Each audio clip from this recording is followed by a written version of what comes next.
Okay, so I'm making my way. So I'm trying something new with the camera here.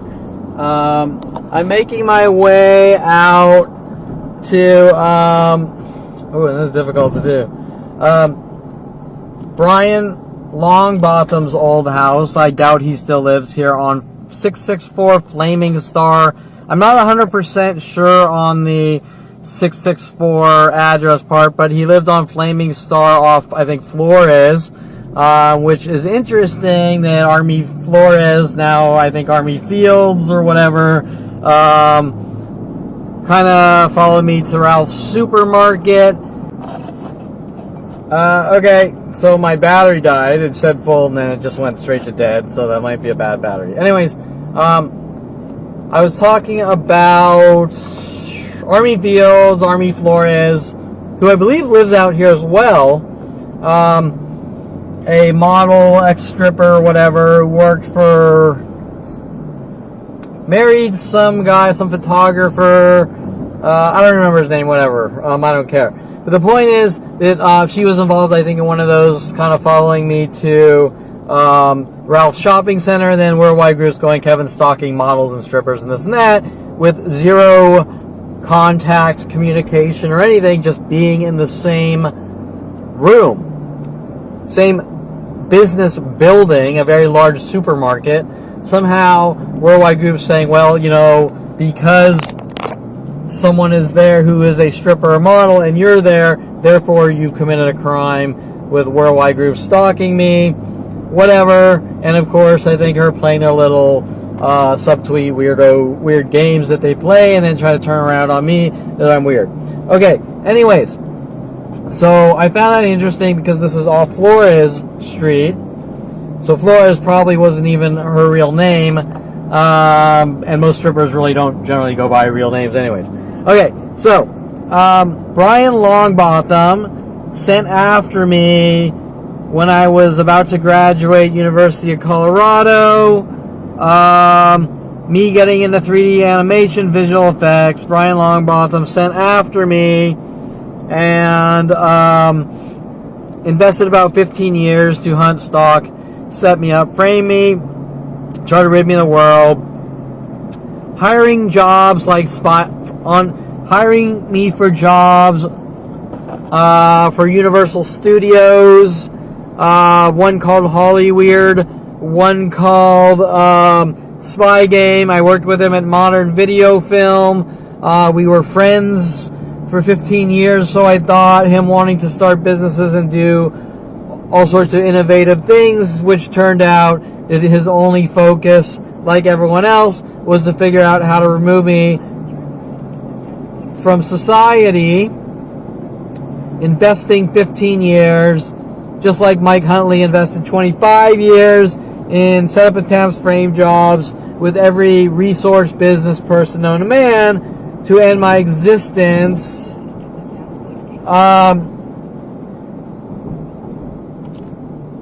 I believe the reasoning he chose to move on Flaming Star Road has to somehow do with me. But not only that, he was fired from Modern Video Film. Supposedly his story is that, what was it? One of his employees didn't get credits on some of their visual effects, and he supposedly stood up for him and got fired and sued for breach of contract, was his story. But now that I know he invested 15 years to basically have me killed, with these riling up mass worldwide groups against me, you get the idea that he didn't have good intentions. Okay, so I think we are on Flores, Gold Strike. Let's see, where are we? Flores, and we're going to Flaming Star. Take the next right onto Flaming Star Avenue, then your destination will be on the left. Okay, so here is Flaming Star, 2400 North Flaming Star. Oh, I'm kind of close. I don't know. We'll get the sign on the way back. Because the sun's in my eyes anyways. I kind of wanted to get Flores, 600 West Flores. Now this is his house where I used to go and kind of hang out, him wanting to come up with business ideas, but really his motive was not about making money like Mike Huntley. And the sun's in my eyes. So 658, I believe this is it with the black Volt, right? And so let's just kind of cruise around here, and hopefully get away from the sunlight in my eyes and have it behind us.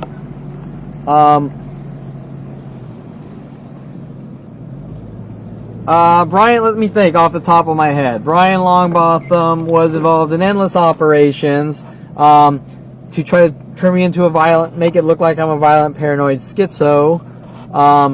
The things like spy game, hiring. Okay, I don't know how deep I want to go. Spy game.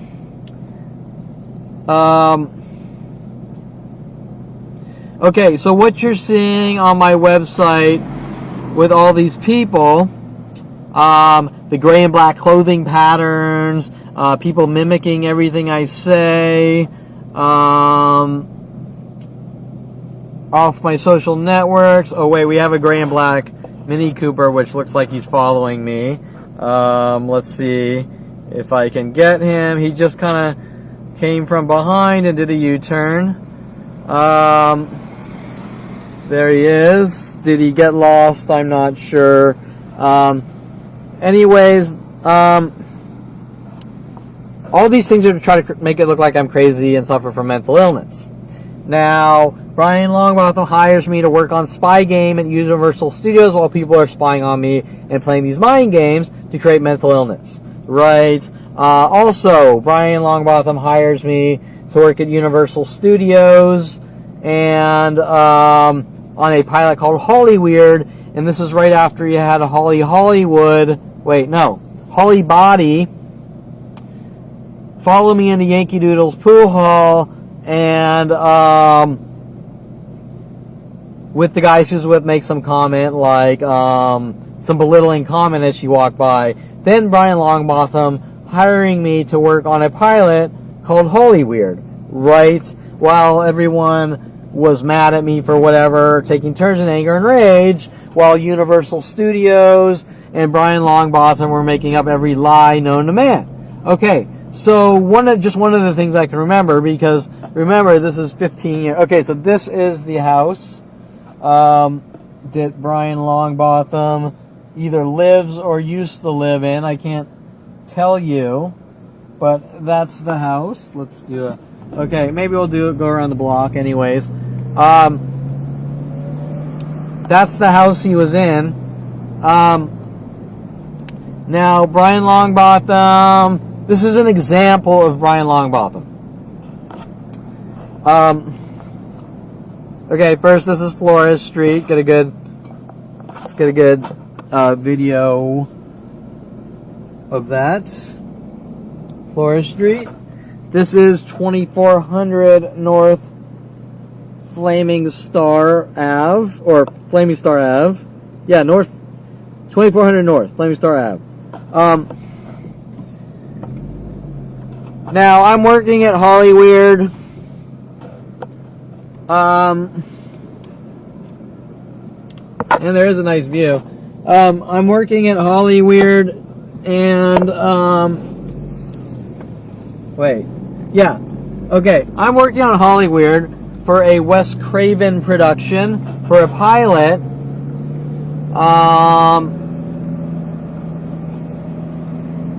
Linked to Holly Body coming out, following me to Yankee Doodle's pool. Remember, there's probably like, I don't know how many porn stars have followed me to public places trying to set me up or frame me or whatever, which is very strange. And since a very young age, Gold Strike. I don't think I've ever been on Gold Strike. So after Holly Body comes in, they hire me to work on Holly Weird, and with Aubrey Fisher's Your Weird Tactics. And it's a Wes Craven production, and Wes Craven, or Brian Longbotham tells me that Wes Craven, why not point at myself? This is the entire point. Brian Longbotham tells me that Wes Craven wants to do a little visual, like a prank or something on someone, and so he wants me to splice in O.J. Simpson news clip of O.J. fleeing the scene in his white Bronco. Okay, well, my boss is asking me, telling me that this is what Wes Craven wants. What am I supposed to do? I do what I'm told, and you don't really want to get fired, and you're not really doing anything wrong, until you find out years later that what Brian Longbotham was doing was framing me in the eyes of Wes Craven, saying, well, Kevin's fucking with Wes Craven, and Kevin's a violent paranoid schizo, and I don't know why Kevin thinks this is funny, but it's not, blah, blah, blah, whatever. I'm just sort of throwing in what could have been said based on these situations that are sort of being created around me from Brian Longbotham and many others starting at 5 years old. The point is framing me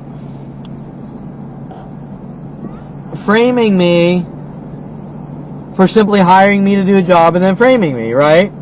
So if he did that for that, I can go into all other sorts of things he was involved in. But by the way, that actually links back to things they're trying to dig information from me from childhood and watching Nightmare on Elm Street. So it's not just as simple.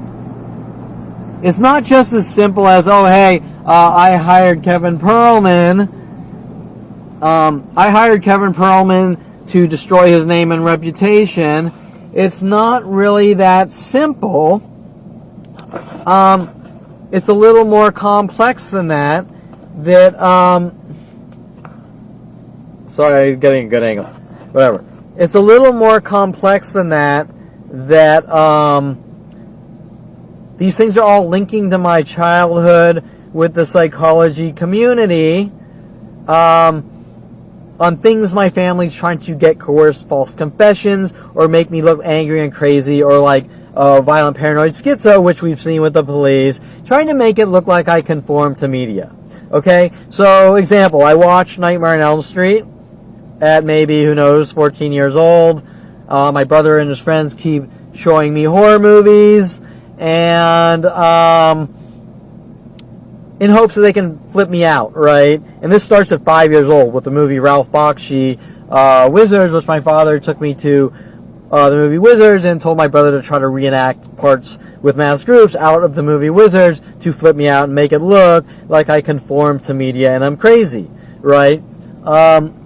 So the point is that 15 years later, Brian Longbotham wants me to work these jobs and is saying, Kevin, do this. And then he's going to Wes Craven. This guy is crazy, and he's reliving his childhood, and he thinks he's in the movie Nightmare on Elm Street, and then he thinks he's O.J. Simpson, and we think he's killed someone, and all these crazy, insane things are going on. And with the LAPD, my family, and the psychology community, right? Now, I can't imagine what the fuck warrants something like that done to someone all day and night, 24/7, over and over, since 5 years old, and now I'm 47. It's still going on all day and night. I watch movies now. 60% of media has things taken from me and put in the movies to try to make me look like a violent paranoid schizo for the information I know that they don't want me talking about. But most importantly, while they're making up every lie to make it about me to make it look justified, This starts at 5 years old. So what's the argument? This 5-year-old fucked with me and it ruined my life. He fucked with me because he didn't breastfeed correctly. He fucked with me because he burped up some of his milk. I don't fucking know, right? The point is that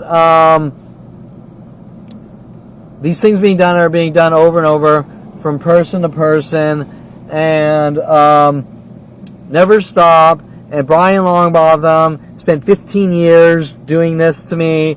Mike Huntley, 25 years. Paul Humphrey, 25 years. Tom Farley, 30 years after kissing the black girl at Sunny Skies Day Camp. Kevin's a white supremacist, obviously under orders from family and government.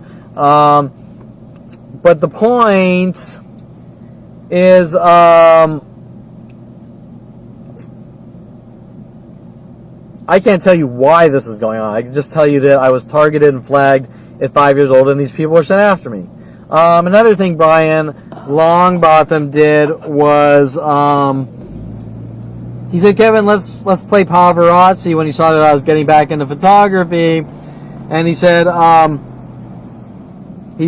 okay, so there's the house with the element and the vault. I don't know who lives here now. I can't tell you. But he said, let's go to Malibu Starbucks and play paparazzi. And they contacted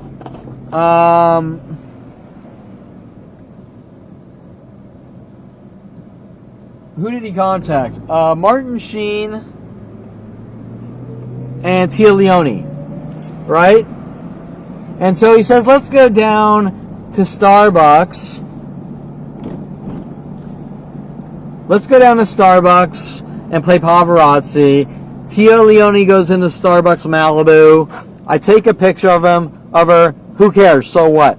Okay? We have a Hollywood actor who a guy has taken a picture of her in public, who's a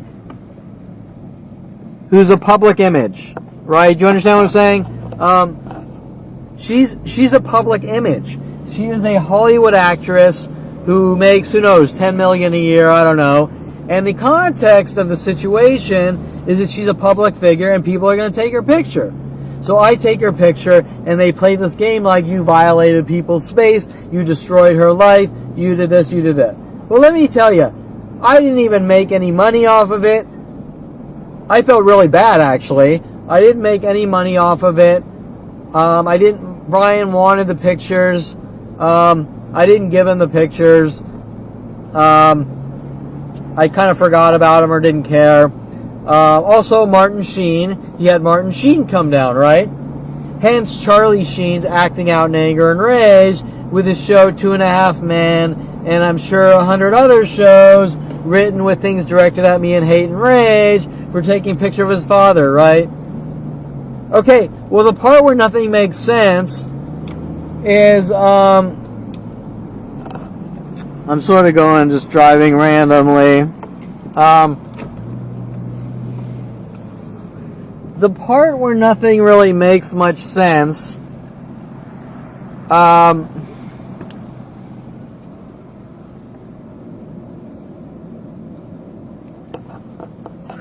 okay, the part which really doesn't make much sense is, I totally lost my train of thought, is why do these people care so much about things that are perfectly normal in their life, right? Oh my God, a huge actor, you take pictures of a huge actor who's used to having their pictures taken, and now they've launched worldwide campaigns to revenge you and end your existence, right? Okay? Right? That doesn't really make much sense. Okay? These people are damn well used to it. They're damn well used to paparazzis making shitloads of money off them. And when Kevin Perlman is simply asked to just go down and take some pictures because some actors might show up at a Starbucks one single time in his life, right? We're not talking, I'm a paid paparazzi following actors around all day and night, a single time thing. Then worldwide groups are notified to hunt me down and kill me and go, we don't want you at any Starbucks or coffee shops, which then obviously change from thing to thing. But you have to question what's going on, right? If you're trying to say I'm known worldwide because I took a picture of Tia Leone and Martin Sheen at a coffee shop or in a shopping center, and there's a worldwide group trying to kill you over it, that's strange, because they're not trying to kill the actual real paparazzis, right? They're just trying to kill me, Kevin Perlman, right? So these are things that don't make sense. They don't make any sense at all. So the point that I'm kind of getting at is, and I kind of came around trying to figure out what the angle here. I don't know what you can see. That's kind of his house, but whatever. The point I'm getting at is these aren't situations that anyone normally cares about. Nobody cares normally. But yet people are sort of trying to use these stupid, insignificant things to make hunting me down, killing me look justified. You're an out-of-control monster. You know what you did. Well, I'm going to hint that you think you're a paparazzi and took a picture of someone. Right? That doesn't really make much sense.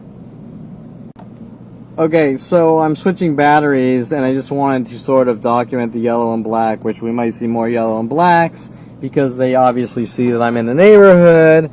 Videoing.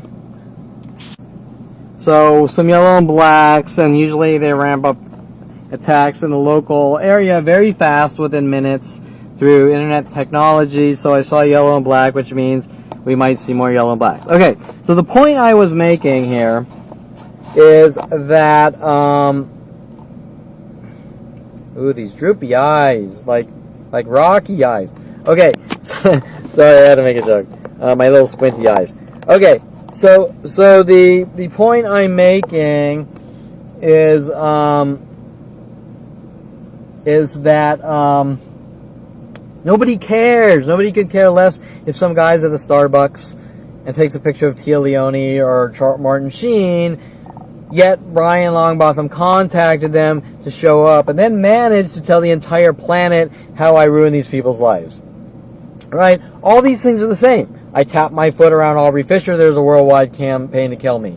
Today we have groups of people running around with therapists mad at me, like Brittany Henderson, because at 2008 I said, "How's it going to a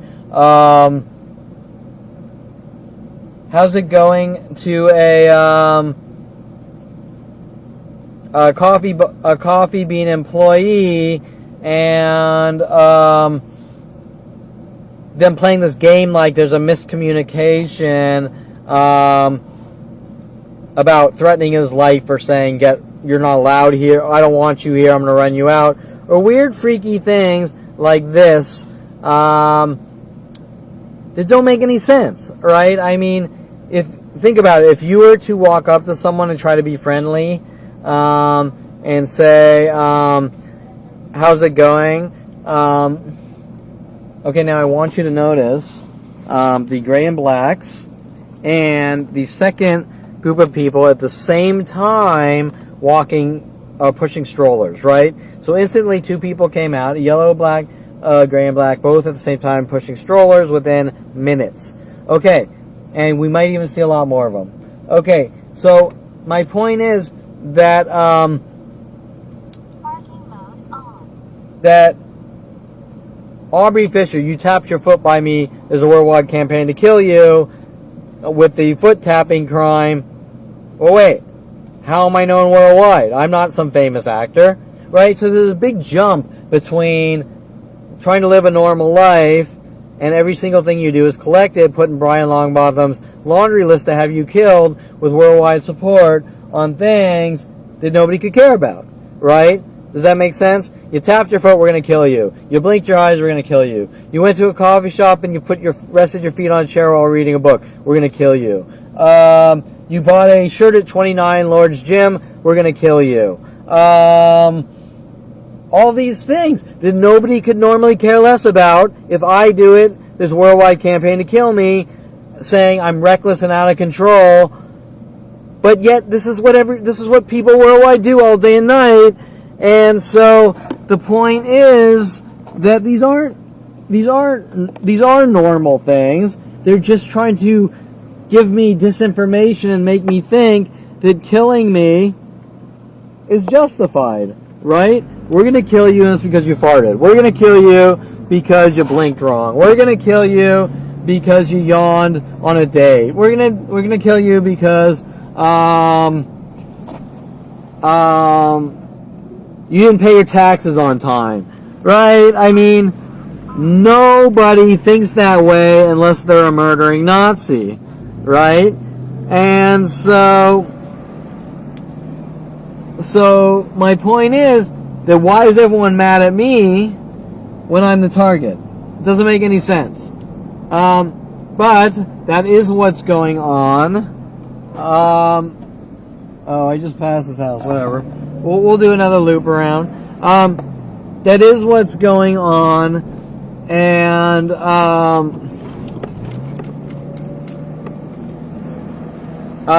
it doesn't really make much sense, but it's going on in the entire entertainment industry, adult industry. All these people have been hunting me down since a young child, and it's very strange. And then they turn around. He's crazy. He's too sensitive. Here's the second group that came out with the yellow and black pushing the kid, right?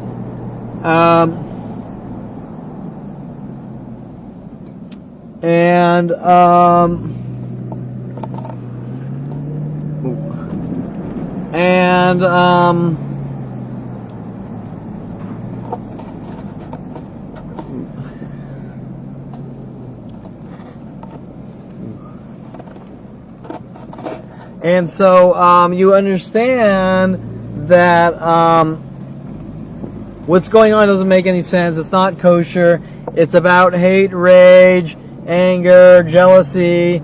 It links to my brother's, me stopping him from bashing Gregoire's skull in with a crowbar.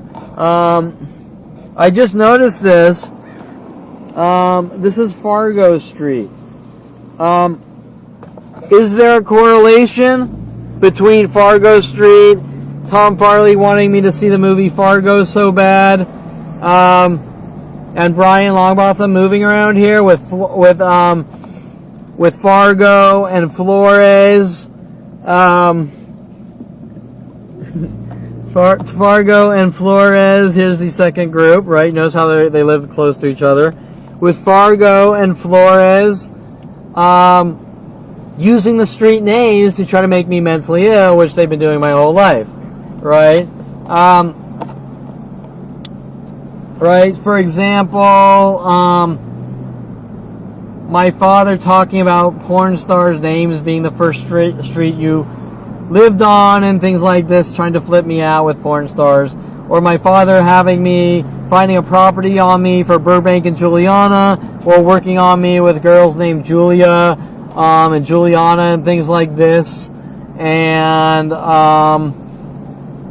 using street names to try to create paranoid schizophrenia, or the illusion thereof, right? So you get the idea, and while I could literally talk for like 100 hours about Brian Longbotham, I'm drawing a little blank right now on some of the things he was involved in. Let's see. He wanted to start companies. One he came up with an idea called Virtual PO, Virtual Post Office, a website about notification systems on the internet when you receive a post office box package based on an internet website, which was a pretty good idea, except he didn't really want to make money. He was trying to get some kind of false coerced confession about post office boxes, right? We're here in Thousand Oaks, and he wanted me to do a project up here in Thousand Oaks at the Civic Center, where he went in and he had all these ulterior motives because he wanted to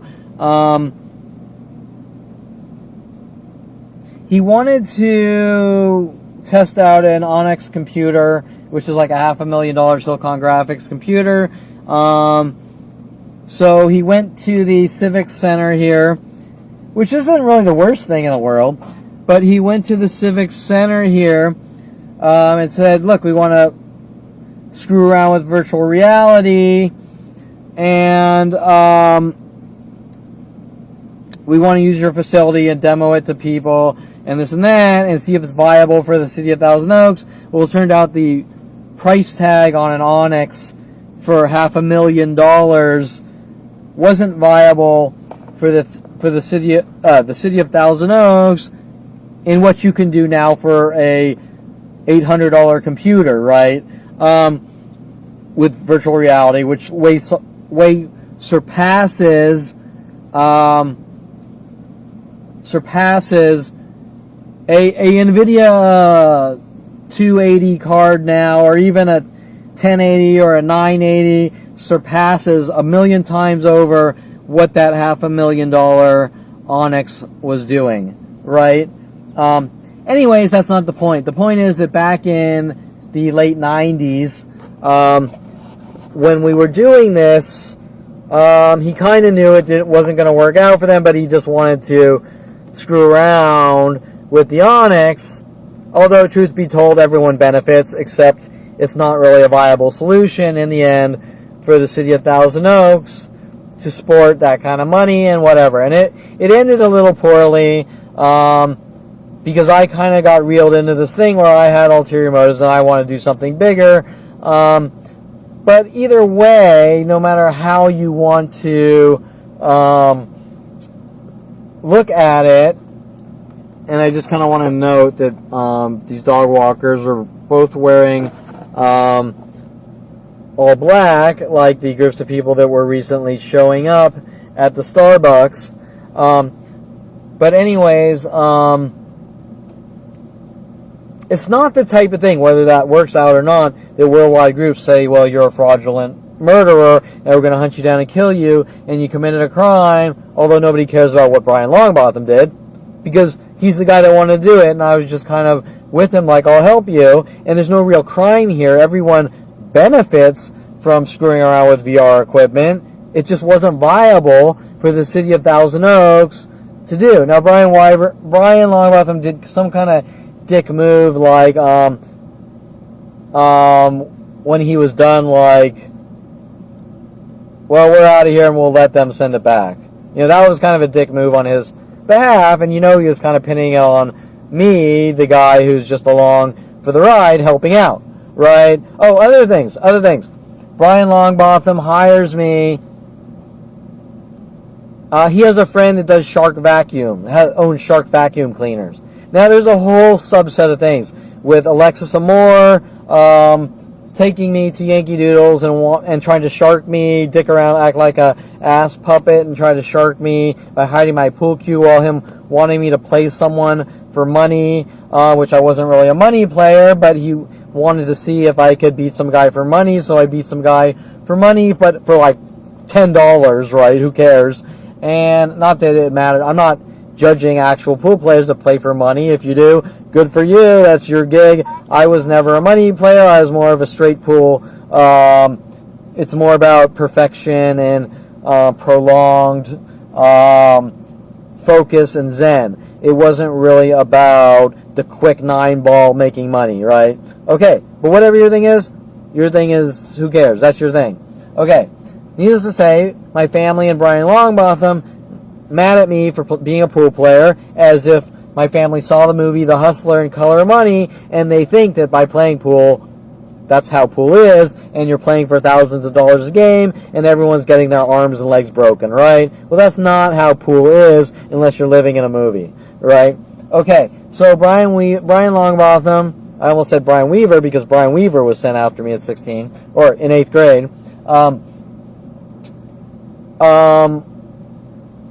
what was the point I was getting?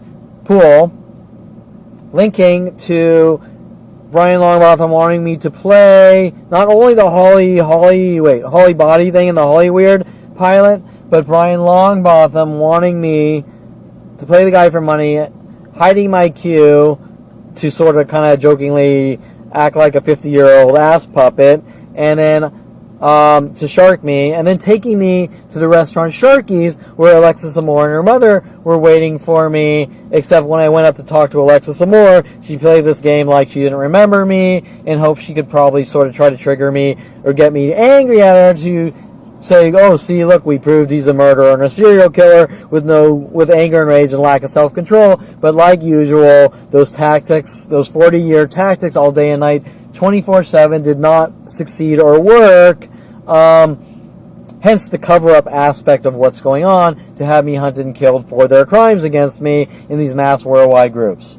Hence the connection between Pool Hall, Holly Body, the pilots, Holly Weird, the pilots' spy games, where worldwide groups are actually literally playing spy games on me to try to make it look like I conform to media, which, remember, starts at 5 years old from my father, brother, friends, now 60% of media worldwide working on me, saying, you better accept what's going on or we kill you, with the police and government, and psychology community, which is even stranger, as punishment for finding out they're hunting me, targeting me to have me killed or locked away, for no reason at all, but simply a government flagging. We flag you, we're going to lock you away. More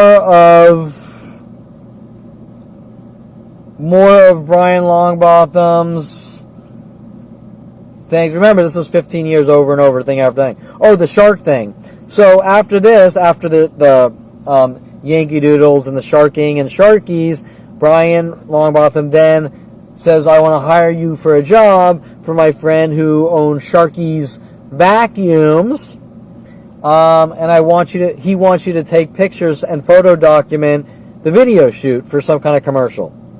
Okay, so once again, I'm hired for a job by Brian Longbotham, and at the same time, Brian Longbotham is telling everyone that I'm trying to provoke and sabotage and shark the shark vacuum guy, right? His friend, right? You get it? You see these frame jobs? These things have been done to me over and over since 5 years old.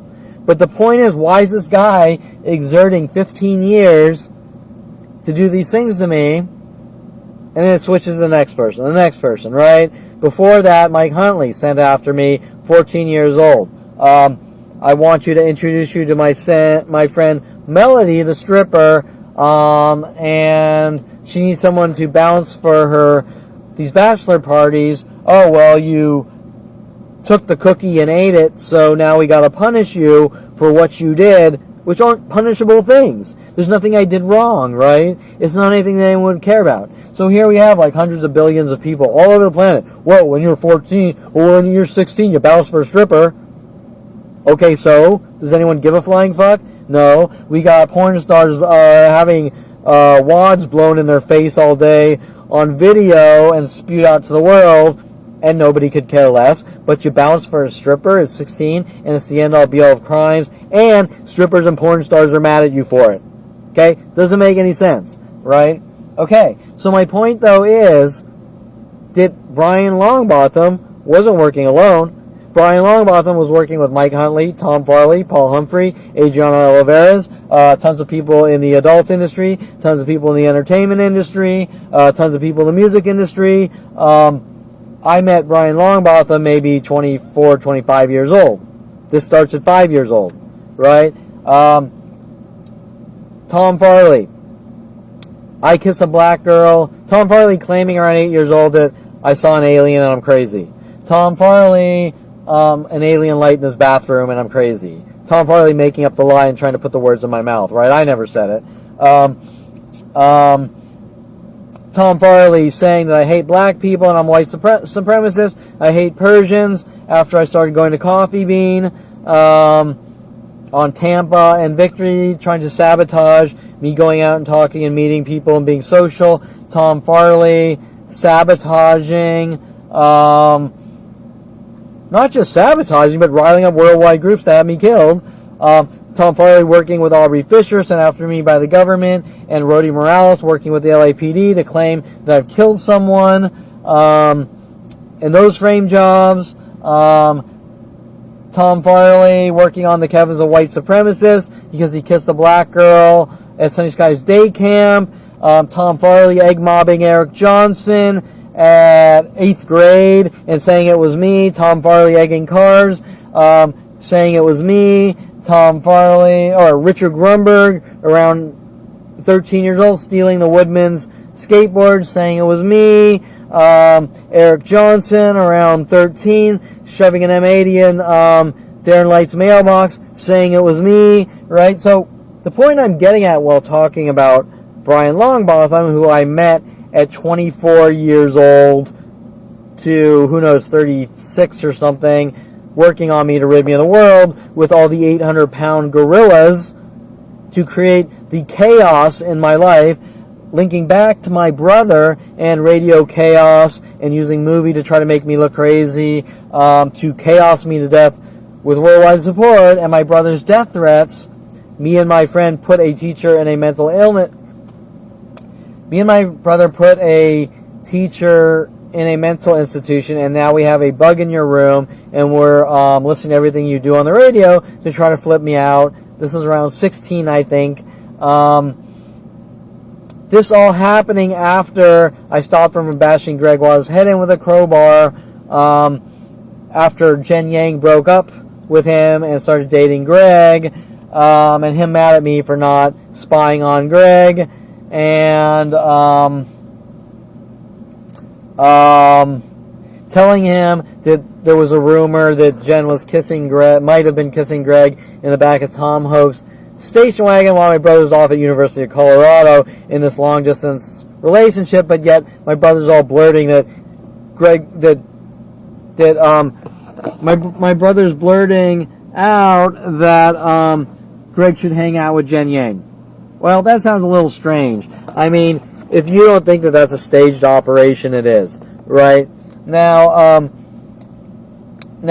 them hunting me down with my brother's blood is thicker than water speech and mobster speech, and now, since then, at 16, I'm 47, there have been worldwide groups all day and night trying to kill me, but remember, this actually starts at 5 years old, where I can link thing after thing. Anyways, without going too far on a tangent, I just wanted you to understand that while Brian Longbotham is a 15-year part of this 47-year extermination campaign, and a huge part because he had the resources in Hollywood and the entertainment industry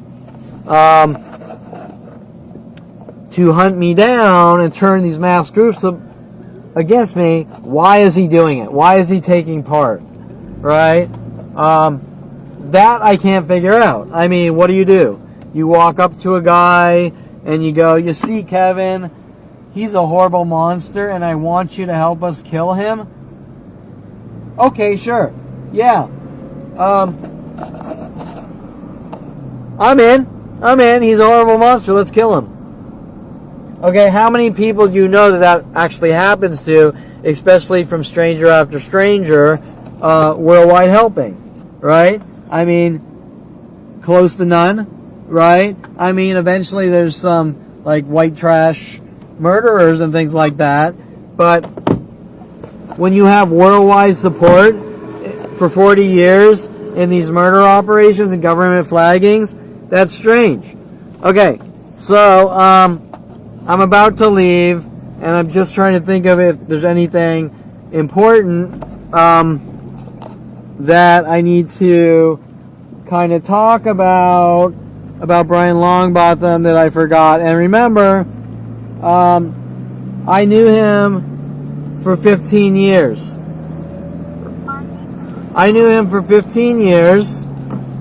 He worked on me for 15 years. With the rest of them. Oh, Rick Caruso Properties. Okay.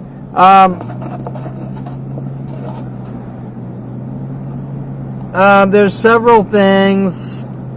While Brian Longbotham's big thing was turning all the 800-pound gorillas against me to have me killed, he wanted to show me Rick Caruso properties. Why? I can't tell you. Why would Rick Caruso give a flying fuck about some guy, some nobody who's never really accomplished much in his life? I can't tell you.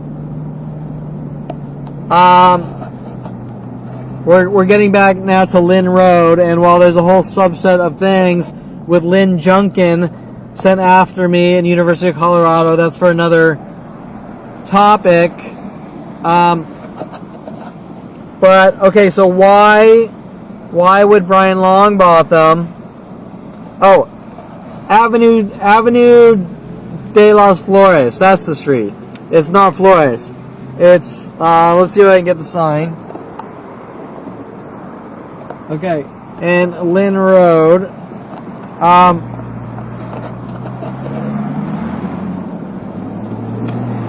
Okay, so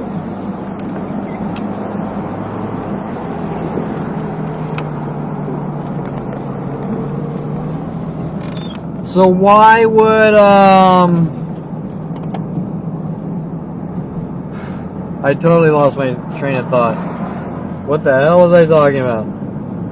Oh, why would Rick Caruso care about Kevin Perlman? Well, I can only imagine the lies that Brian Longbotham was making up about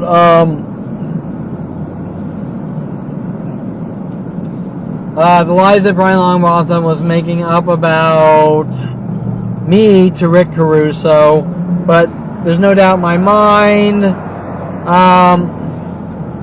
that Brian Longbotham was working some angle about, some angle about,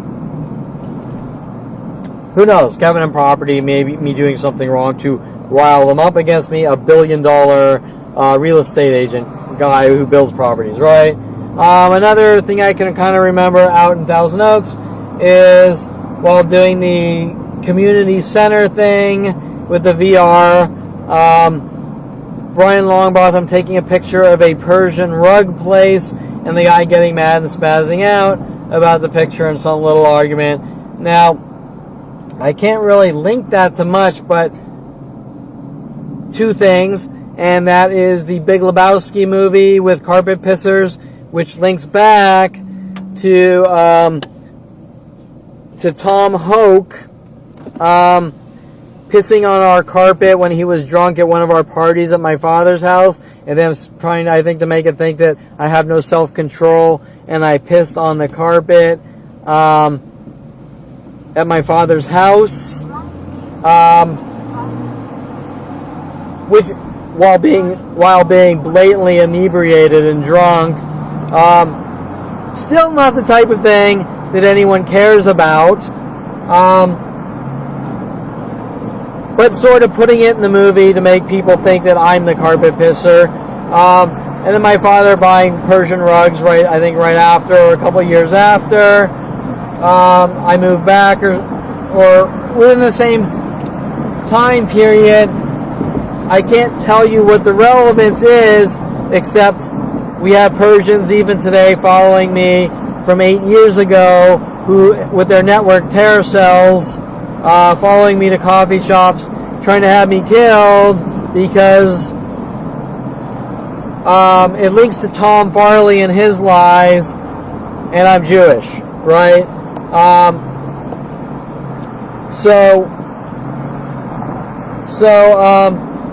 Remember when I talk about Tom Farley, I kissed a black girl at 8 years old. He's telling the world with my family that I'm a white supremacist, filled with anger and rage with Mike Huntley, Paul Humphrey, my family, and then trying to have me killed with my brother and family with mass groups worldwide. Okay? And the question you need to ask is that if someone kisses a black girl at 8 years old, that shows he likes black girls and has affection for black girls. And while I don't think I'm black and like O.J. Simpson, I just simply kissed a black girl. And after that, it's a worldwide campaign to remove me from society, that I'm a violent paranoid schizo. All based on thin air. But when I talk about all these people in my life, look at the pattern of behaviors between me being the nicest person known to man and each one coming in my life with ulterior motives that we're going to rid you of the world and turn the world against you, right? And that's the point that I'm making with my brother's big thing with the butterfly effect and chaos theories and Roger Waters, Radio Chaos, and all the little hidden messages he was sending me while riling up the masses to have me killed. Now, it's hard to really know where this starts, but I can tell you it starts at 4 to 5 when I threw some mud and water in the street and it hit a car and a guy hit his brakes and ran out of the car yelling at me, and I ran in the house at 4 to 5 years scared, and my family running around stating that I'm somehow provoking people, trying to cause car accidents and things like this from a simple accident that any kid could make, showing that this doesn't make any sense, just like the foot tapping crime by Aubrey Fisher and being hunted for 6 years worldwide with people tapping linked to Brian Longbotham, Tom Farley, that this doesn't seem to really be about anything at all. Just, I don't like you and you're a dead man, starting at the age 4 to 5. And so I just wanted to kind of do a little video documenting of the Brian Longbotham, where he lived, and I don't think he lives there anymore. As a matter of fact, when I took video and pictures maybe 6 months ago at his house, the cars actually look like they're in the identical positions. Now, I can't say that for sure, but if they are, that tells you something. Just like when Victoria Walker moved up here on Lynn Road and Kelly Road, hinting about Lynn Junkin and Kelly Hatch, before they put me in jail to try to cover up their crimes, to try to silence me. You get the idea, because who was it that introduced me to Victoria Walker? Brian Longbotham introduced me to Michael Bialis, an intern at a forensics law firm. And you might want to ask why someone who was suing for breach of contract, for credit rolls, has forensics accountants. What does that have to do with the other? Well, I can't tell you. But what I can tell you is that I was introduced to Michael Bialis with the Rudy the Rubber Show. And Michael Bialis wanted free website work. And I became friends with Michael Bialis and Victoria Walker for years, and they were sent after me by Brian Longbotham to remove me from society. And so if you kind of want to understand how these things link and connect from person to person, that can all be explained through the hierarchy of who was introduced to me from who, and why they all had motives to remove me from society, one sequentially after the next, right? That's kind of the point I'm making here. And so I just kind of wanted you to understand the dynamics and the hierarchical tree of person after person sent after me, all wanting me dead and gone before even ever becoming my friend. And you might say, well, that's strange. If you don't like someone, why talk to them, associate with them, and become friends for 15, 25, 30 years if you don't like them, right? That mobster mentality, mobster murderer mentality of keep your friends close, keep your enemies closer, has seemed to be the entire defining term to every person that's ever been in my life since 5 years old, while every person, I'm being the nicest person to known to man, each and every person is trying to reel me in, get me closer, hunt me down, get whatever they can to use against me, and end my existence. And then, of course, in the end, it's all turned around on me that I'm a horrible monster. Mike Huntley's words at 29 when finding out, I'm a monster, I've given you enough rope to hang yourself with, you're out of control for California, posting things, singing World of Paranoia over and over to make me mentally ill, to let me know they're making me mentally ill to kill me, which starts at 5 years old. Originally, Mike Huntley, my brother Jason Perlman's friend, and what else did he say? I had better live a careful life. He's using the system against me, meaning he's working with the police to hunt me down, and my father, and you get the idea, right? You get the idea that these people want me dead and gone for no reason at all. And so all the things we're seeing worldwide, all day and night, 24/7, to kill me, all linked to 4 to 5 years, my family, my brother, my father, working with the psychology community and the police and government on some kind of flagging and murder operations. With the most recent, they want to incarcerate me for life for what I know. They want to jail me for life, put me in mental institutions, or have me killed or rid of the world, all for the crime of turning 29 and finding these things out. But remember, 16, my brother's threats, he's going to put me in a mental institution, linking back to 5 years old.